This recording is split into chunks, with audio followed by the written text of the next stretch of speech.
কৈলাসহরের প্রাণপুরুষ প্রয়াত সন্তোষ দেবরায় স্মৃতি প্রাইজমানি নকআউট ডাবল ক্যারাম প্রতিযোগিতা সমাপ্ত হল শুক্রবার। কৈলাসহরের ডলুগাঁও বাজারের নন্দেশ্বর শর্মার মণ্ডপে শুরু হয়েছিল এই প্রতিযোগিতাটি। এই ফাইনাল ম্যাচে উপস্থিত ছিলেন কৈলাসহর পুর পরিষদের চেয়ারপারসন চপলা রানী দেবরায়। এর পাশে ছিলেন বিশিষ্ট সমাজসেবী পিন্টু ঘোষ, বীরচন্দ্র নগর গ্রাম পঞ্চায়েতের উপপ্রধান নির্মল সিনহা সহ অন্যান্যরা।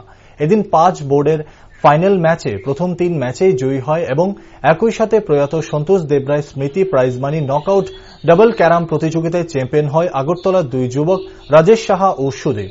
খেলা শেষে রানার্স দলের 2 যুবকের হাতে 8,000 টাকা চেক এবং রানার্স ট্রফি তুলে দেওয়া হয়। অপরদিকে টুর্নামেন্টের চ্যাম্পিয়ন্স 2 যুবকের হাতে 20,000 টাকা চেক এবং চ্যাম্পিয়ন্স ট্রফি তুলে দেওয়া হয়।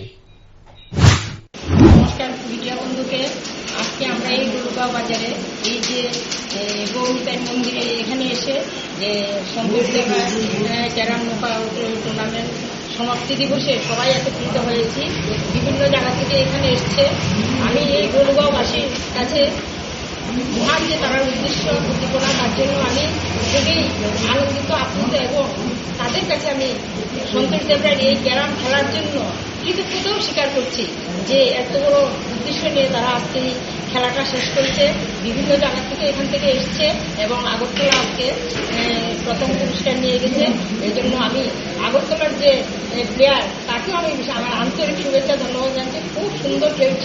এভাবে খেলার মাধ্যমে আমাদের শুধু পড়াশোনার মাধ্যমে যে জীবনকে প্রতিষ্ঠিত করতে হয় এমন না, আমরা কিন্তু বিভিন্ন মাধ্যমে প্রত্যেক বিষয়ে যদি আমরা ছোট ছোট বিষয়েও যদি আমি মনে করি যে আমরা কৃতিত্ব অর্জন করব, সেভাবেই আমরা জীবনকে প্রতিষ্ঠিত করব।